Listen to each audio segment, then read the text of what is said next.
Welcome to Insight. No, Rolling Insight. That's the name I came up with earlier today. I totally did not forget about that. The D&D interview talk show where I just talk to a couple of my players and get their insights on how their character is reacting to things that are going on. Today, and Jake, who plays You cutting off a Faradel. bit? Violet, who plays Valkaryn, and Yes. Jake, who plays Faradel / Milos. Hey guys. Yeah, it's fun to be on the show. Glad your people reached out to my people. We're able to find a good timing. Yeah. It was kind of difficult because you kept changing it on us. Yeah, For me, it's all about the money.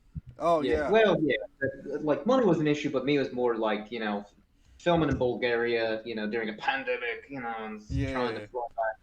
It's a whole thing. And slaying dragons. You guys are gonna get your checks for 15,000 doubloons in the mail in the next year or so. Okay, that's all right. Yeah. I'm sure that won't go missing. Yeah. Well, No, of course not. And of course the check will clear. It's a little later than I expected, but at least we're still getting paid. It's hard being a YouTube channel with 13 subscribers. I mean, I keep saying that Patreon, man. I know. I should really listen to you and only have the $100 tier. Exactly. I'm going to start a new tradition for the show. This is a new show, so new tradition. We're gonna perform an insight check, and we'll see how we do. So everyone, roll an insight check. 19, and just add Faradel's insight for now. Making me pull my character. Okay. I rolled a 12. 12. That is actually Give me a sec. 21. She's got I think a +1 to wisdom, and I don't think she has proficiency, so 13. 13. Okay. So, with that, we'll start the show. I got a nat 20, by the way. 21. So that, depending on which character I use, could be a 17 to a 25. Wait, did you say insight? Insight. Yeah, okay, so I've got a +5, so that's 17. Oh, good. Wait, did you roll a 12? Yeah. Why did I think 13? Anyway. Because I said 13, because I added a +1. Okay. But I didn't realize I had proficiency. Alright, so. Welcome to the show, guys. Today we're gonna just talk about how your characters are reacting to the events that have gone on throughout the last couple episodes. I know Faradel is a fairly new character. Yeah. Who hasn't really experienced much with with the band of heroes, but how is Faradel faring? How long did it take you to think that one up? It took me all of 30 seconds, actually. He's pretty laissez-faire about just life in general. So he really's not 100% sure what's going on.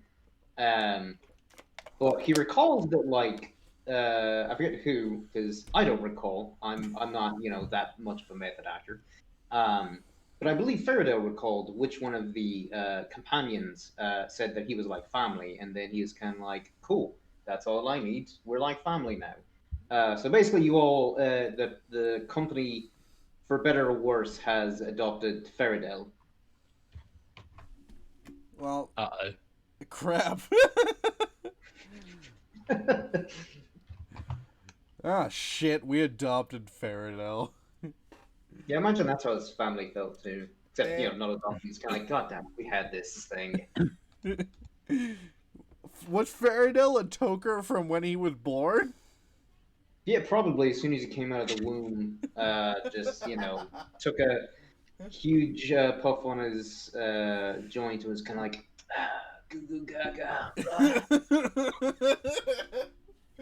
Oh, Jesus fucking Christ. And how is Valkaryn faring through the last few events of the episodes? Really? Other than really shitty. Yeah, that's pretty much it. Well, you got angry. Angry, yeah. Well, here's the thing. You did have a very emotional moment with Elma, just because you had both lost Milos to that douchebag Windrin. Whoever made that guy up is a total asshole. Yes. Let's right in the streets. Whoever made this story up, whoever scripted these episodes, is just horrible. Yeah, fuck that guy. We are not a scripted show. Thankfully. All our roles are just that bad. Oh, I've been following a very strict script. Have you really? Because it hasn't been written by me. Yeah, my agent sent me the script. That's the whole reason I signed on to this, because it's kind of like, yeah, all right, this, especially like when we got to the Milos point in the script, I was like, ooh, emotional gut wrench, yeah. haven't. Vi, have you been talking to Jake's agent? I haven't. Of course not. Who's been talking to Jake's agent? Good question. Everyone. So Valkaryn is feeling a little down. I'm also interested, Jake, because the main reason I got you for this show and for all of this is because he was cheap. Yeah, he was cheap. Only 15,000 doubloons. Check that definitely will not bounce. Yeah, normally I charge more, but again, I really like the script, and I was like, you know what, these seem like some decent people. All right, I'll sign on. Yeah, the producer is a real great guy. What was Milos? What do you think Milos was feeling when we got to Windrin taking him away? So I recall Milos rolled very well. I think it was a deck save in the car. So the car gets like flipped over, crashes, and he took some damage. And then I recall shortly afterwards, he got knocked out and was down. Then he came back up because remember Bruce gave him a health potion. Yes, the Milos was back up, a little confused, and then he immediately died again. So I imagine he didn't have enough time to really process anything before he was, turned into Evilosh. Hey, that's not in the script, bro. I made some adjustments. God damn it. And I think we all know how Valkaryn was feeling at that point, because immediately after we had a very intense moment with Valkaryn. Yes, and I really like, and I guess all props to Vi here for great roleplay. And actually everybody I think did really well. Especially because, unbeknownst to them, I think early on in the episode, I think it was Gray that was in character as Mulfer was kind of like, oh, we can't lose Milos, and I immediately was like, oh, man. Little do you know. Little do you know that you will lose Milos, and it will be Yeah, terrible. yeah. And I felt a little bad because I think shortly after, is maybe shortly before, shortly after, like proposed the idea of Milos turning evil, that Gray was like, "Oh, hey, how do you think I should draw Milos?" And so then I wanted to like at first I was kind of like, "Oh, don't worry about it," but then I was like, "Wait, what if Gray gets suspicious?" Um, so I was just kind of like, "Oh yeah, do your own thing. I trust your judgment." So I feel a little bit bad that Gray did all that work just to have Milos snatched away, but it looks great. It does look great. I'm sure everyone has seen the banner image of for the YouTube channel. If not, I can give post it right now. We'll fix that in editing. uh, but Valkaryn, Violet, you had really good uh role play moment right there. Yeah. For Thank you.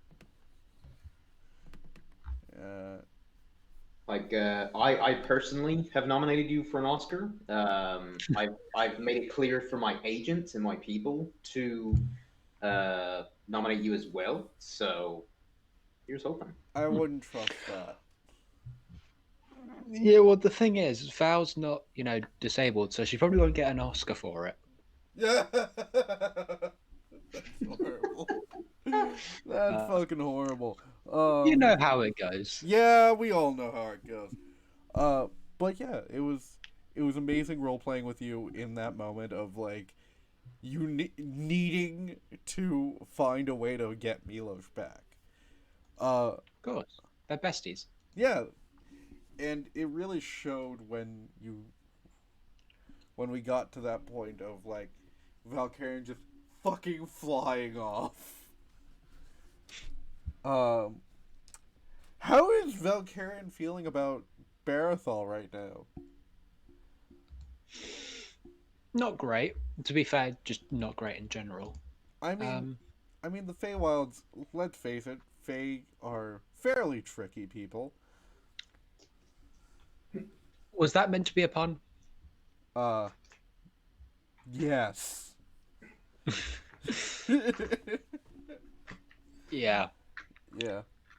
Uh, Uh, I will admit, recently I've been having the debate: who's better to make a deal with, a fairy or a devil? And I'm pretty sure I'd go with the devil exactly. It's because, fairies tend to have worse consequences. oh, this isn't a thing in Dungeons and Dragons as far as I'm aware. Please correct me if I'm wrong. But in general mythology, fairies can't lie, so they're a hell of a lot more tricky. Yeah. True. But if either of them sign something, 9 times out of 10 they'll agree to it. But whereas a devil might just take your soul, a fairy will cause you to live out your worst torments forever and ever. Yeah. Um. And how's Faradel reacting to at least being in the Feywilds and being tricked into thinking that he went to the Feywilds for a bit? He probably hasn't realized that he was tricked. And also just due to his hallucinogenics and other um, things he enjoys to do that may or may not be illicit, depending on which country you live in. Yeah, he's probably not aware that he was tricked, and it probably looks exactly the same as he recalls, even though he's never been to the Feywild. I find it interesting how you guys made kind of started choosing of what is priority. Whether it was going to the Feywilds or going to Kilale to meet with the Forgers of the Everwinter. So, how, at least for Valkyrian, how did you kind of determine that? Well, in Val's life, she's been experiencing magic quite a lot, and from what she's experienced, the most powerful magic comes from places that aren't where she is. And right now, she needs what she feels are the most powerful magics and the most powerful allies. Going to see a bunch of silly people isn't really going to help with that. If she can enlist, people who can regularly cross planes and are really good at killing stuff, that's kind of what she needs right now. So, Not the most eloquent wording. yeah, But but it's understandable. So, if worse comes to worse, and if, like, let's say a war breaks up in the Feywild between Barathol and Alexandros, what side is Val choosing?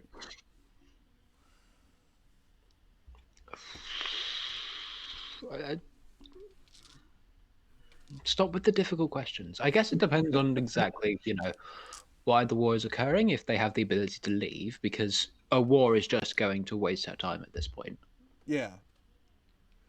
You know, wars, you know, Rome wasn't conquered in a day, to slightly alter a saying. But it, I think at that point, she'd probably just be looking for a way to leave. Yeah. But I if she was forced to stay aside, she would probably, I don't know, maybe work with the devils. uh, I'm honestly interested in how Faradel is going to match with Barathol or Alexandros, and I'm very interested in how Valkaryn's going to relate to Barathol. Because it's been 2,000 years since you we like the three of us have seen Barathol as a character.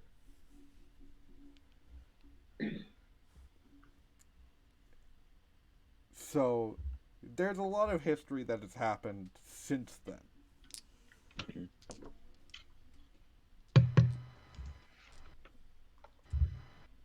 How do you think Faradel is gonna deal with the devil?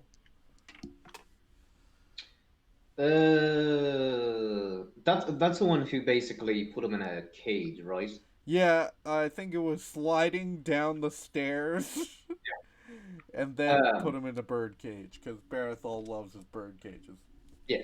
Well, so as far as Fairlittle is aware, as of right now, released the last episode, he thinks he's on a stage about to put on a show.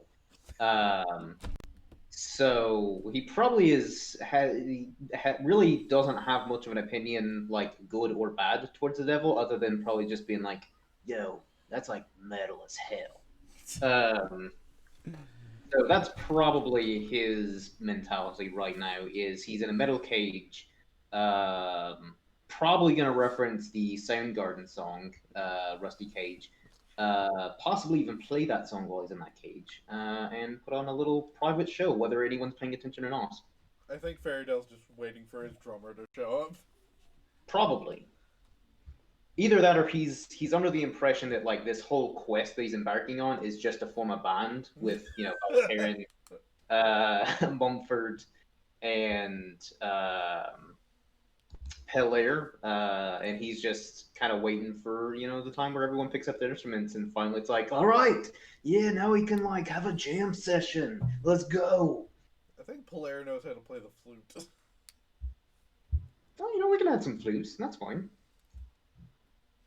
Fairdale's pretty experimental with a lot of things in life, so I'm sure he's open to some flute in his Including band. doing barbarians. Yeah. Um. So, I have other questions for you guys. Uh, but I'm gonna allow you guys to, if you have any questions about the story or the world you're in, to ask them right now. So I guess my first thought, and this is just me as someone who is also DMs and has a very specific vision in mind, while also being aware that, like, obviously that entire vision will not come true because players being players. So I guess, like, how much of your vision and like what you've created for the story has worked, I guess, more or less um, transpired the way you intended, and then how many times did you have to be like, God damn it, and just start railroading us because we were going so far left field that you were like, no, I can't let you go that far. We're gonna. I'm gonna start off answering that question, answering the last question, which is, how how much have I railroaded you guys? And I have to say, whenever Jewel comes on to the show, Which is I actually don't think I've been in any of those episodes. no, I don't think you actually have. But Hmm. whenever Jewel shows up into the episode, I'm like, I'm like trying so hard to be like, we gotta get back to the story, guys. And meanwhile, Jewel's in a vent in a random building. As to your first question, what has transpired in which like I have been, it's like been part of like a vision of mine. Uh, it's you guys tend to stick to the story, so Okay. it doesn't, like, you guys do go off on your little tangents to wherever, but you guys tend to stick to the story, and I've been kind of lucky in that sense where whenever I'm writing for the show, story beats, you guys always find a way to hit them.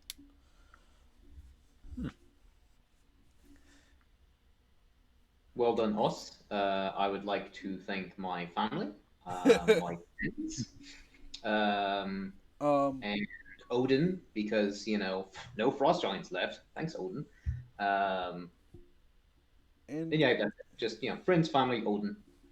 another thing is the show's been going on for, I think, over 20 to 25 weeks now that we've played this game, and Yeah, we've kind of gotten into a groove of how our characters are like and how to deal with some stuff.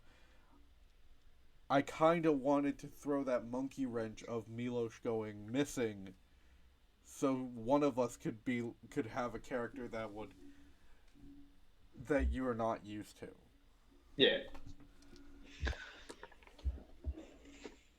Vi, do you have any questions? Hmm. Just out of curiosity, dried silk, does that have the exact same properties as regular spider silk? No, Drider Silk tends to be a little bit, quite, not a little bit, a lot tougher than uh, regular silk. Right, I'm Okay. going to need a lot of that. So I guess another question. So Yes. the episode where we confronted Ravencor, which I still think is one of my favorite moments. But like, because I know we weren't supposed to have actually defeated him that early on. So, like, were your first thoughts, and again, I guess feel free to reveal this or not. But like, were your first instincts like, shit, they're foiling my plans? Or was it more just, okay, let's roll with this and see where it goes? Actually, so with Ravencor, I always intended him to be kind of a death that you guys don't really cause, Mhm. which is why I brought Windrin in to beat him down, and then Milo slicing off his neck was hilarious. Um, when I thought of Ravencor and what he was going to be, I never thought he was going to be the big bad. I thought he was going to be a grunt without knowing he was a grunt. Gotcha. There is an evil that I have very recently not like I haven't been thinking about a big bad evil guy for like the last 25 weeks. Um, it's more like I've been thinking about the big bad evil guy, and when I was reading Doomsday Clock, it finally kind of clicked in of what I want him to be. Is the big bad evil guy Bree's character who died in episode 1? Is it Bayou? No, Yeah. no, it's not. But I will Okay. say Mayu's death is one of the kind of catalysts of the big bad man. evil guy. I will say So that. so I might have lied. That might have actually been my favorite moment. If I had that recorded, I would put that in the show, but I don't have it recorded.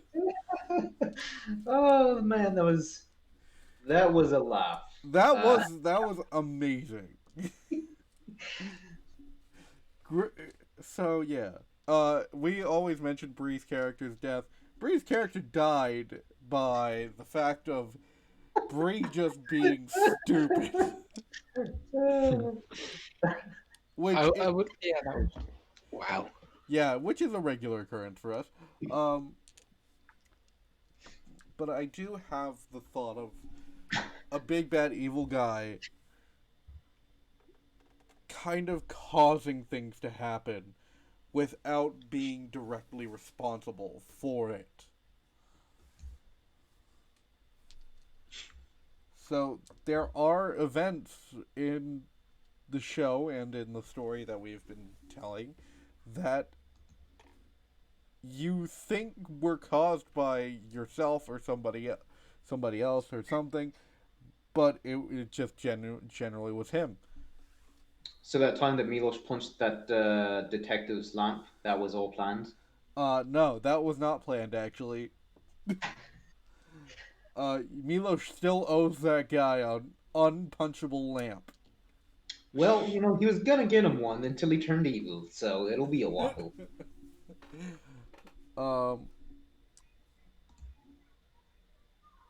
Vi, how are you enjoying playing Valkaryn?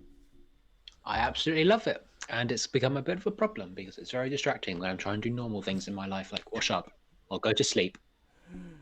Are you just dreaming and thinking of Valkaryn all the time? I don't think I've ever done it in my dreams, but definitely when I've been trying to get to sleep. Ah. Well, Because, as I explained to Rachel a while back, playing a wizard is very different to playing a monk. Because with a monk, you level up, you get a new skill. With the wizard, there's all the spells that come with it. yes. And you get to choose 2 out of a list of, I think it's in excess of 140 wizard spells in total. I believe Jesus. so. Yeah. And then, of course, every single long rest, you've got to prepare for the day ahead. And, it's quite a bit more. So it is constantly running through my head. I've been But asking. I absolutely adore it. That's good. And I've been asking everyone this question, but I think I should ask Violet this question as well because Valkaryn has become sort of a family member to Polaire, and I feel like Polaire takes a lot of cues from Valkaryn. How did Valkaryn react to seeing Polaire just recklessly run into hell? I mean, that's a bit worrisome because, of course, Val is relatively well experienced with the bad things that can come out of hell, Yeah. namely her entire family and everyone she grew up with. And just, her ancestors. Yeah. So there's definitely an awful lot of worry going on there. I do like that you guys have at least your characters have become sort of more of a kin to a family. I really love that. Yeah, because Found family trope. and also feel like we did that fairly naturally. Like I never, or at least again for me personally, I never felt like we did that as a means of like for the sake of the story, just for like convenience sake. I feel like it just kind of naturally, happened that way, and now we're all one big weird family. Yeah, and I'm interested in how Faradel is going to kind of fit in there. He's definitely going to be the one where maybe people don't like actively be like acknowledge that he's family. He's like that, like he's cousin Eddie in Christmas Vacation and the Lampoon movie, where you're kind of like, he's a guy with a good spirit and heart, but goddamn, he's kind of an embarrassment. And the less time we spend with him, the better. Well, hopefully, if Faradel grows on you guys. Um, We'll see. Yeah, I think Valkyrion's the one that I'm most concerned about. Faradel. You 'Cause I got think her at that time. Yeah, I think as of right now, Valkyrin wants absolutely nothing to do with Faradel. I'm also interested on how Valkyrion's going to deal with Faradel because, as we've established, Valkyrion was very close to Jake's last character, Milos, No, and Dormy. it's always interesting to me when a character that a previous player was playing is playing a new character, how the person that was closest to the character deals with that. Sorry, how many times does this happen to you? It happens none times. It just happened on Critical Role. But also, like, I mean, regardless of how close a character is within a party, but like, if you've been playing a campaign for any decent amount of time and a character dies, or in this case, they kind of go away for a bit, and then creating a new character, it can always be difficult to insert that character into this group because yeah, again, especially if you're into the whole role play aspect, which I am, and one of my favorite parts about D&D is it's kind of like, okay, so I know how this character works, but like, how are they going to work with the rest of the team? They're more than likely going to be a hindrance in Faradel's case, and that was kind of one of the things is because Milos, I felt like wouldn't, when I initially came up with this character, I was like, yeah, no, they probably won't be hard to work in with like most groups because they're kind of just a lovable dumb idiot. But Faradel's kind of not as lovable, but also a dumb idiot, and just really obnoxious. So,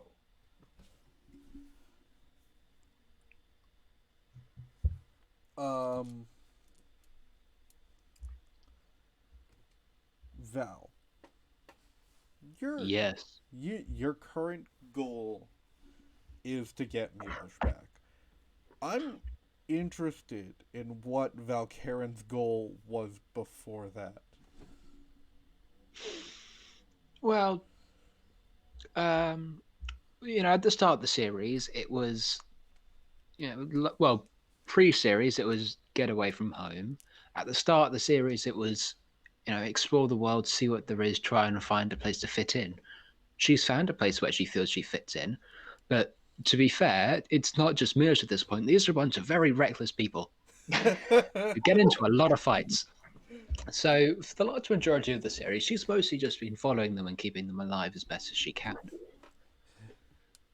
And then she lost one of them, which she does largely blame on herself. So, her goal is not only get Milos back, but stop this from happening again.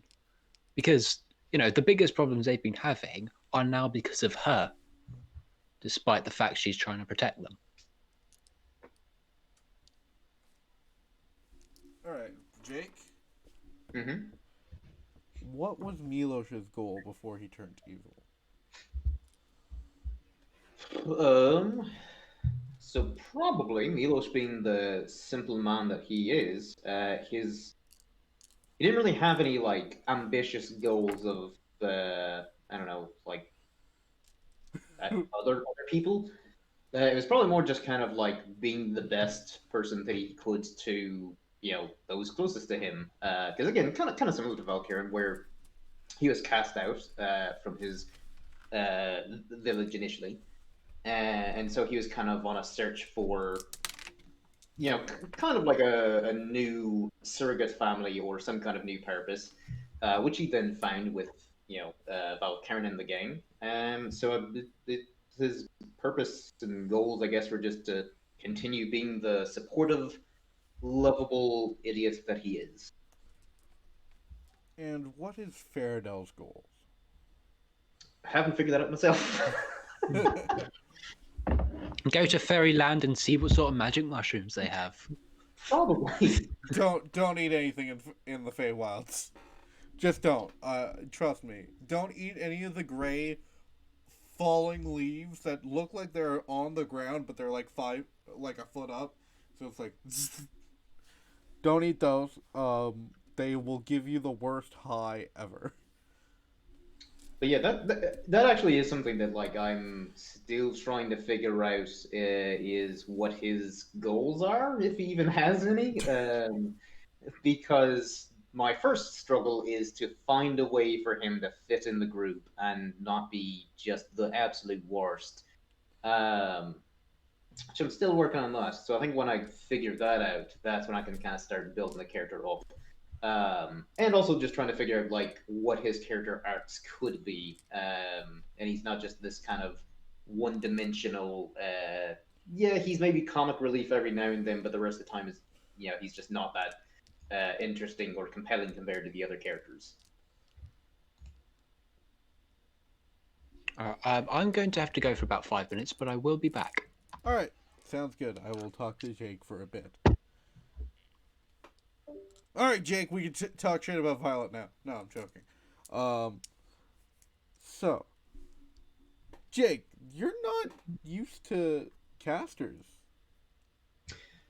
I'm not. Pretty much all my characters have been a bit more melee oriented. The class that I've played the longest is a ranger in my main campaign, which I've been playing in for like 3 years now. And then the others are like fighters, barbarians, a paladin. I thought I might have played some other stuff, but yeah, pretty much all more melee centric with maybe some spells that they can cast. But yeah, so Faradel will be the first caster that I've played. And I think Faradel College of Lore, correct? Yes. I found it very interesting that you chose College of Lore and not, College of Swords, which gives you that extra attack. I think I came up with the idea for I think I created a bard first before I created the character, because knowing the opposite, where I have the character in mind and then build off that to the class. But I think I just wanted to create a bard just to have that ready for any time I need to create a new character. So I think at the time I probably had a more specific plan for Faradel, and I didn't intend for him to be like a stoner hippie dude. But then, because the first time that I played as Faradel was in the Night Circus campaign, which unfortunately I was only able to play in like 2-3 times before my schedule got complete garbage. So that was one of the reasons why I wanted to play Faradel again, because I liked him. I just didn't really get the chance to feel him out all that much. Right. So,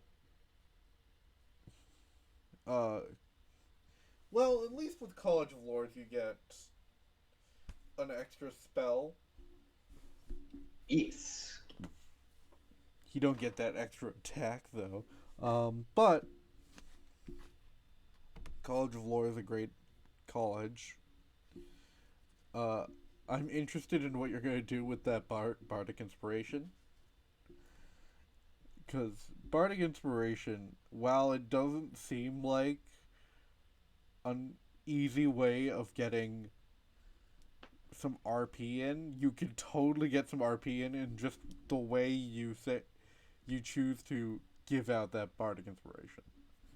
So obviously one way is, he high-fives people and inspires them that way. But I also feel like since he is a bard and he has a guitar, I feel like he would just play like, classic rock and metal ballads to inspire people. That's at least one of the ideas that I have in mind. Interesting. So, does Faradel listen to the same music that Milos did? I actually don't recall if Milos was big into music or not. I think I remember Milos had a favorite Goliath metal band. That's right, he did. And that's probably more just me channeling my inner, rocker metalhead, and imparting that on my characters, than I guess to have any kind of. I lost my train of thought. Yeah. Um, so, fuck, I just lost my question. Do you have any other questions for me while I rethink of my question? Right, how many gods do you have? How many gods do I have? A shit ton. What god do you want to know about? Yeah, Val's not a very religious person. Yes, I've noticed. Is there a god of I don't know, like twigs and berries and hippie stuff? Why is I Faradel? I guess something that Faradel would actually believe in. You know what? Just for Faradel, I'll make a god up. No, that was more curious. That like you don't actually have to create a new god to your pantheon. The weed god. Can it be like a shambling mound, but like of I guess different strands of marijuana or something? No, I was thinking of a very disheveled, always stoned dude That with works too. with blonde hair, and his eyes are the whites of his eyes are permanently red, but his irises are a rainbow. Yeah, that's a god Faradol can get behind. His eyes are actually double rainbows. Whoa, double rainbow! That's so dope. The first time I learned about that was not from the movie, but from Borderlands 2. Good game. It is a good game. So Valkaryn, I made a spell for Valkaryn. Yep. Valkaryn's counterspell. And you never use it. It's so hurtful. Yeah. I'm going to be completely honest. It feels mildly unbalanced. Does it? I should really fix that. Well, okay, one of the main drawbacks of Counterspell is it's got a 60-foot range. Yeah. Val is double that. Yeah. And the point of Counterspell is, you upcast it if you need to. But because of this, there's no point in upcasting it at all. Yeah, you're right. Because it'll just do the same amount of damage if you upcast it. No, I mean, there's no point in upcasting Counterspell. Because even if you upcast it one level, you might as well use the other one. Yeah. Then just replace Counterspell. Yeah, but I don't like using all the 4th level spell slots. True. That's true. No, because if you can do it with the 3rd, why do it with the 4th? Right. Although, to be fair, I am at the point where I've got quite a few. Yeah. I've got 3 standard and then 1 from the robes. Yeah, the robes are useful. Yeah.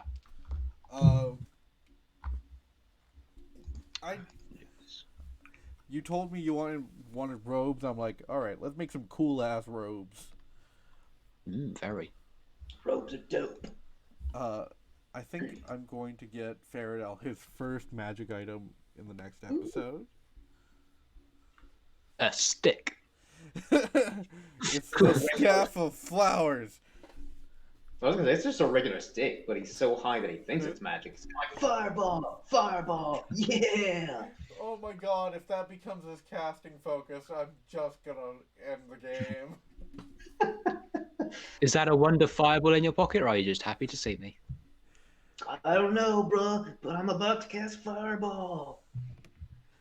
Oh, I think Milos still has his spell storing ring. He Yep. does. I think he's used it once.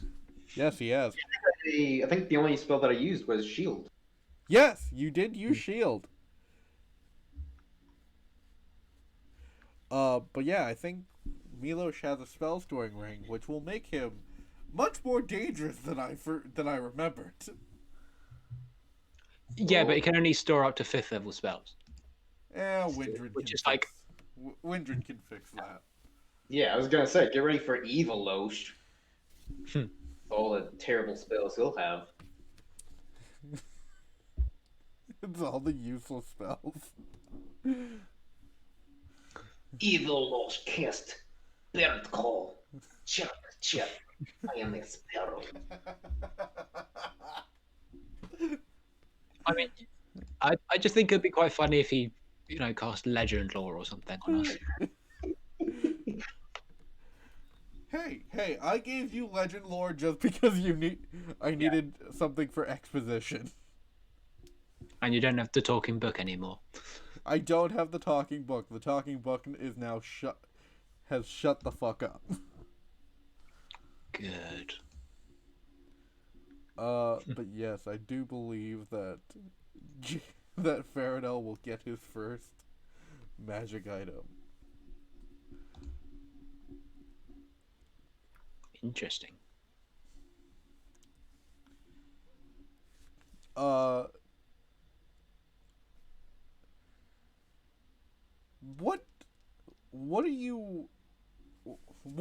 are story beats that you think should be brought up in the show?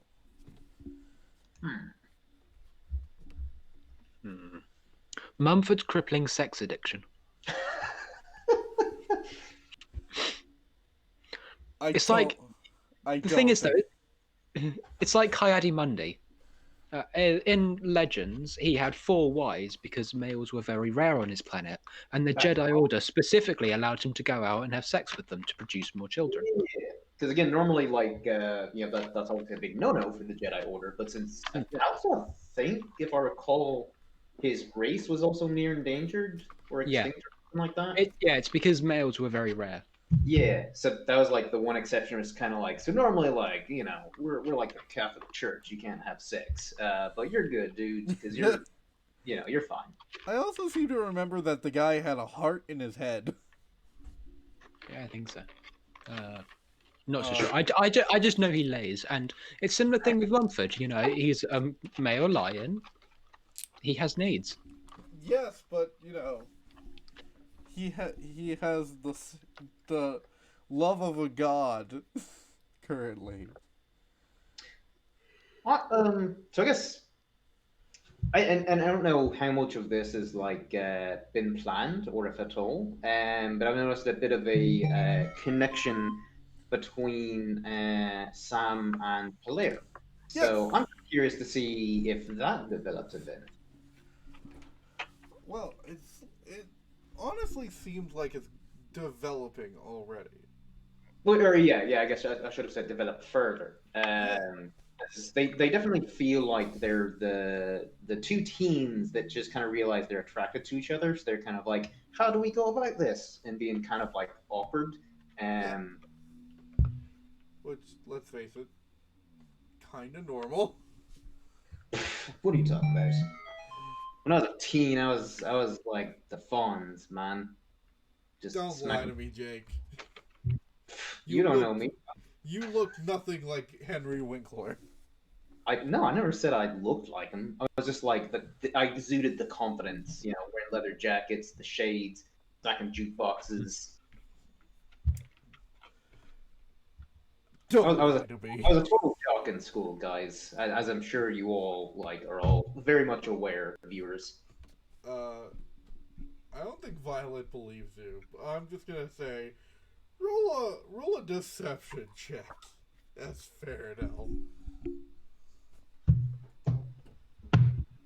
Ooh. So you don't think I'm good in deception? Oh, you have a +4 to charisma. Oh, yeah, that's right. That's an 11.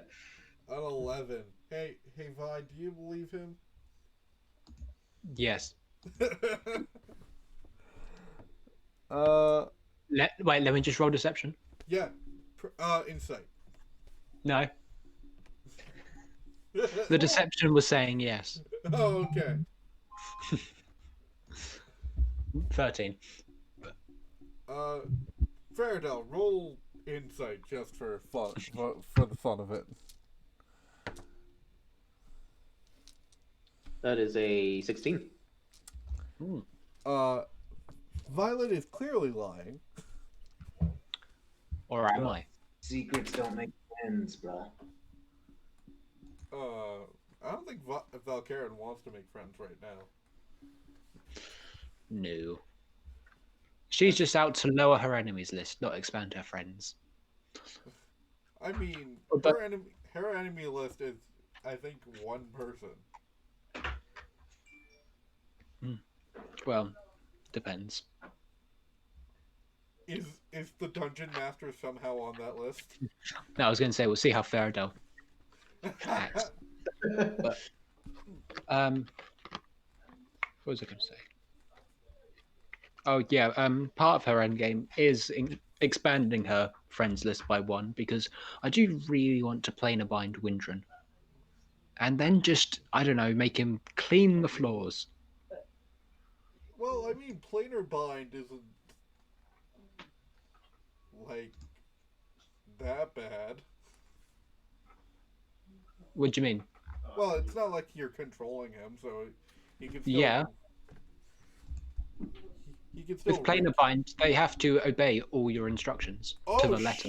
Oh shit! Okay, wow. Yeah, Damn. and if cast at 9th level, it lasts for a year and a day without concentration, and with apart from dispel magic, no other way to break it. He's like counterspell. Uh, well, there's the issue. Very long casting time. An hour. Oh my god, that's. So typically, you're gonna have to knock him unconscious first, or magic circle. I forget how much hit point Windrun has. I imagine it's a lot. So I think it's a lot. Yeah, I think it's. no spoilers. I'll say it's above 100. Well, that's kind of to be expected. Yes. Val's only on 56. Val just gets punched in the face by Windrun. Get fucked.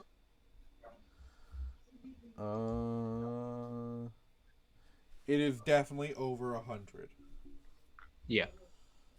Um. I mean, he can cast 9th level spells, so I imagine it's quite a lot. Yes, he can cast 9th level spells. I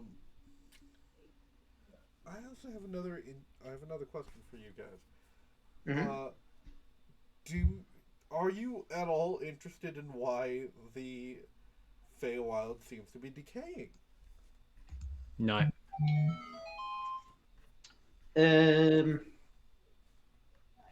I guess as a player, yeah, a little curious. As a character, yeah, Faradel again. He has no clue what's going on, like grand scheme of things.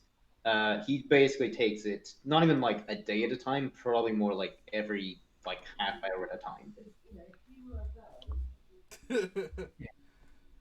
So no one has any interest in why the Feywild is decaying. Does it have something to do with Windrun and demons and devils and all that? It has something to do with Altonia in general. Well, right now Val's very, of course, one-track mind. One track mind. She might pay more attention later. Interesting. I don't see Milos coming back that quickly, just because I want to see what happens with Faradel. Yeah, I was about to be like, what? No, he's gotta come back. No. He's gonna be back. He's just not gonna be back as soon as possible. I don't know. I think give it too much longer, the fans will be rioting in the streets. I don't think they'll be rioting. I don't know. My agent Mm. informed me that there is at least one person who is holding up a sign saying "Bring Milos back." Uh, I kind of want to meet this one person. Anyone else want to meet this one person? I bet it's just Jake. I can neither confirm nor deny that because again, I heard it from the agent, so they didn't give me names or where this person was spotted.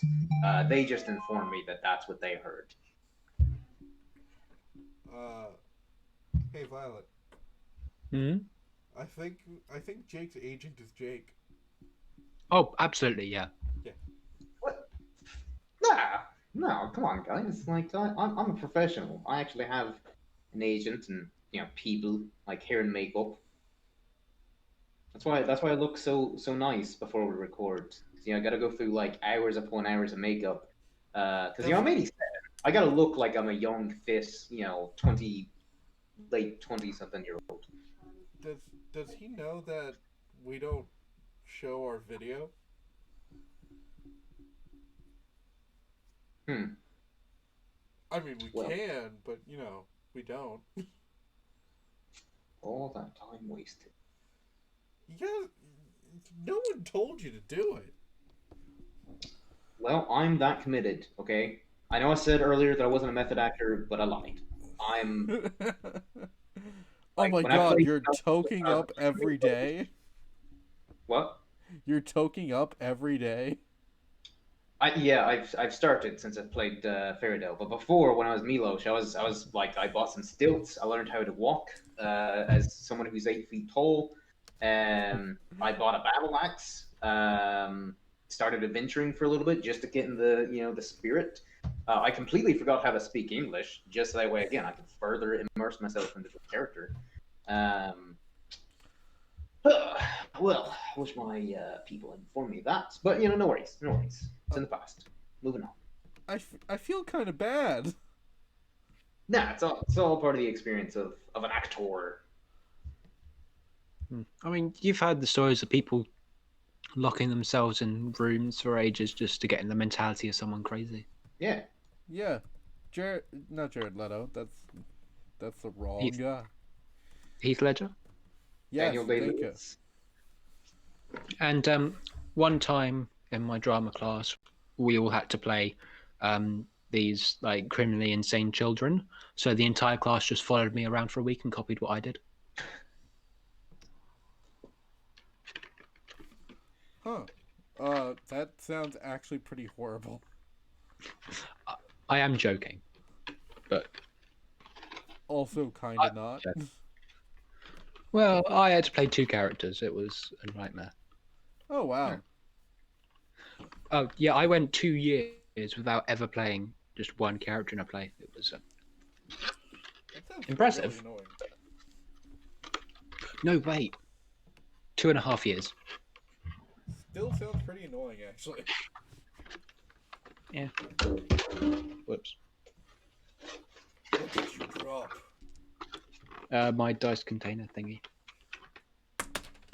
I'm actually okay. So, I don't think I've shown.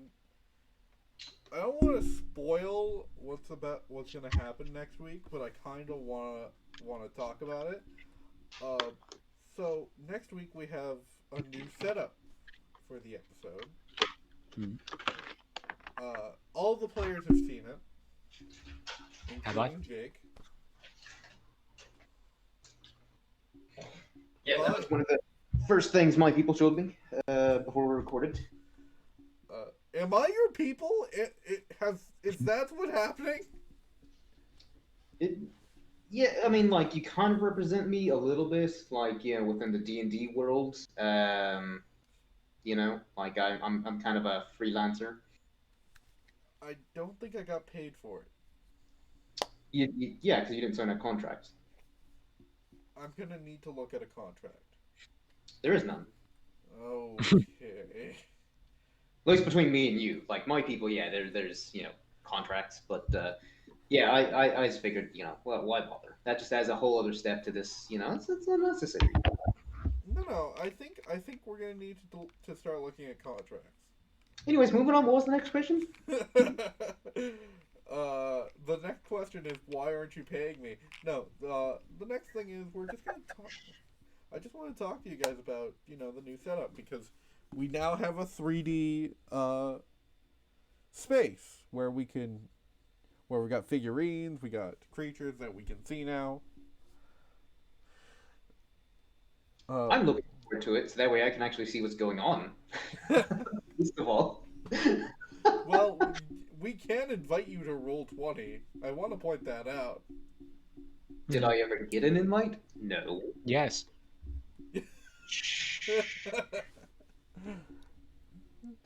I feel like you did. I feel like I sent an invite to everyone. But did it go through the proper channels of the PGA and I sent it on our first game, I believe. Well, someone on my team's gonna get fired then because that never came to my desk. Oh dear. Great, Violet. Look what you did. You got a guy fired. Oh well. It's fine. It was probably an intern. They're not people. That's horrible. That is horrible. I was going to change your nickname to Faradel, but I'm just gonna call you asshole. That's just not fair. I feel like it is because you just said an intern is not people. Yeah, they're a person because it was a singular intern. Probably. You saved it. There we go. Now Jake's his character again. He's Faradel. Yay. Alright, let's fix that soon. Save Milos, chuck Faradel down into the ocean, and just leave him there. I mean, Faradel's already been put into a bird cage. It's very different.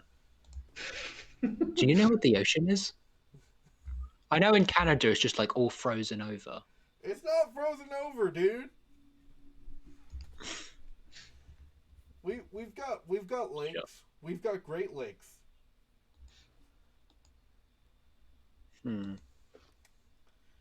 Okay. We've got the Hudson Bay Company. All right. Anyways, but yeah, I wanted to spend a little time talking about. We're gonna have a little bit of a play area because tabletop simulator is a thing, and I've been dying to make a 3D map because I think they look cool. But the setup looks really good. I'm very excited for Wednesday when we record the video because Tomorrow. yes, tomorrow. It is tomorrow. Oh my god, it's tomorrow. Yay!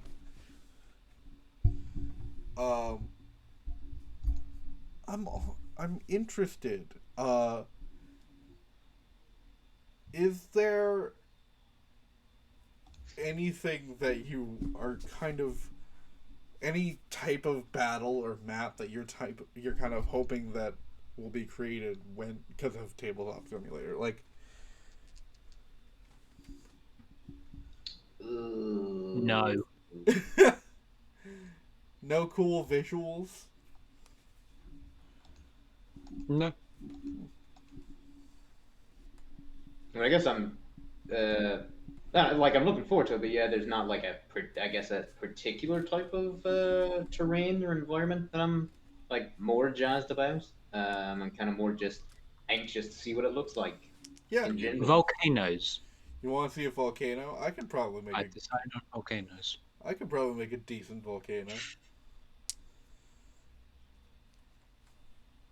But yeah. I think that we've talked about whatever we're going to talk about. I'd like to thank you guys for, talking with me for an hour Yeah. about D&D stuff. I will see you guys tomorrow, and I'll see everyone when the new show comes out. Patreon, sign up for that shit. No, don't try to sign up for Patreon. We don't have it yet, unless Jake has made one for us. No, because I'm hoping that like by willing it into existence, the fans will start like the Field of Dreams. If you build it, they will come. They start chanting for a Patreon. We want Yeah, to give you money. exactly. That's the way the world works. And as we said, it'll just be at the $100 tier. Yeah, It's whatever makes us the most money. exactly. Uh, Because don't you want to actually see us, the people, as our characters? Like we will like modify our bodies. Like I will become 7 feet tall or however tall Milosh is. Like I will dye my skin. I will do what it takes. If you guys sign up for that Patreon.